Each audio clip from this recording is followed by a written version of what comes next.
Voici la page couverture du livre écrit par J. Édouard Leblanc, l'ancien directeur régional au sud-ouest de la Nouvelle-Écosse pour l'Assomption Vie.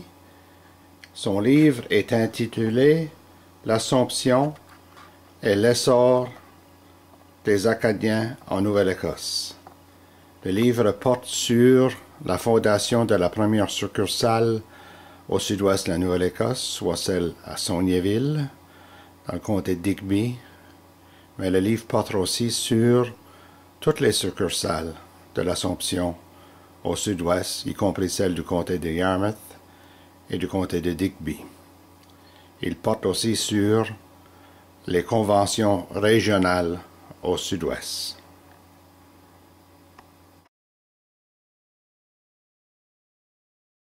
Délicatesse de ces paroles, dans les trésors humains qui l'habitent et dans la profondeur de ses qualités pleines d'humanité. Mesdames et messieurs, j'ai l'honneur de vous présenter l'auteur par son grand nom. Son grand nom. Notre ami Édouard Charles, à Valérie, à Pierre-Leblanc de Saulniéville, et de Bernadette à Tessonnette à Roque-Leblanc de Granville. Aussi, notre auteur.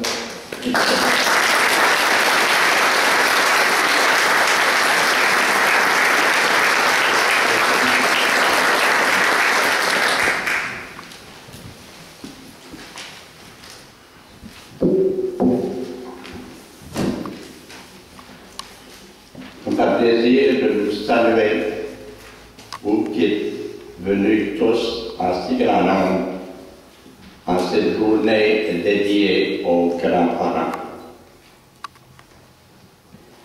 Mon ouvrage est d'abord un ouvrage à nos grands-parents qui ont osé rêver et rêver grand. À cet endroit même, 105 ans passés, dans cette petite salle qui est ici à l'ancienneté. C'est à cet endroit même que nos paroissiens se sont rencontrés pour une réunion le samedi 25 novembre 1905 qui a eu une portée historique. C'est dans cette petite salle que je vous invite à rentrer avec moi et rencontrer le secrétaire général de la société, la nouvelle société d'Assomption, M. Jean Leblanc, venu de Waltham pour la fondation de la 26e succursale et la première au sud-ouest de la Nouvelle-Écosse. À ce moment-ci, si on se reporte en pensée à 1905, M. Leblanc, il se prépare à introduire les officiers de cette nouvelle succursale qui portera le nom de Daubré. Ils sont rêvés grands pour nous préparer une meilleure académie.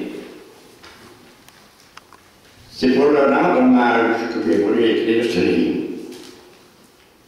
C'est encore M. Willy Comeau qui, en 1940, suggéra à la Société d'Assomption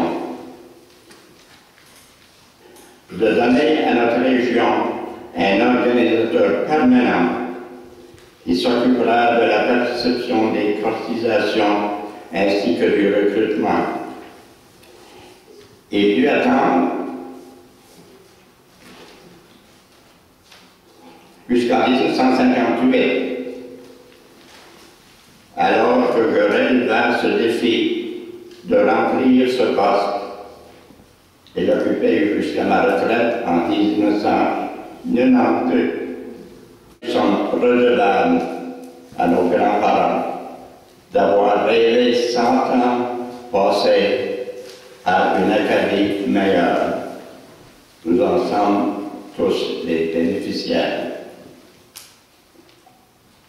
Dans mon livre, vous trouverez les noms de ces grands-parents. Et j'espère que vous en serez aussi fiers que moi, j'ai été en les découvrant.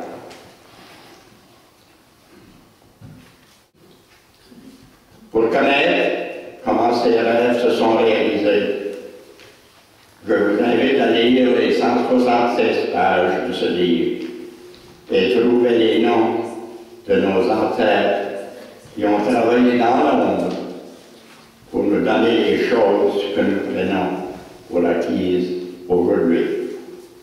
Bonne lecture. Avec la technologie d'aujourd'hui, du text messaging et des emails, il est encore plus important d'écrire et de publier des livres. Sinon, notre histoire va être perdue. Encore une fois, félicitations Edouard pour entreprendre un tel programme. D'écrire en français, notre langue maternelle et surtout à cette belle heure. C'est votre devoir. Merci encore.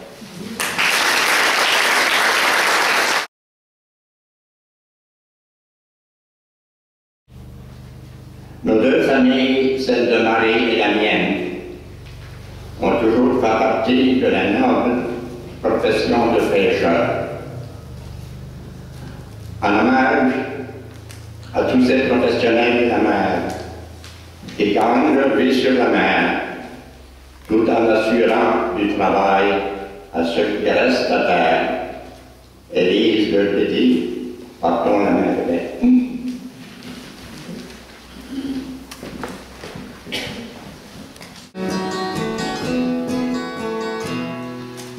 Me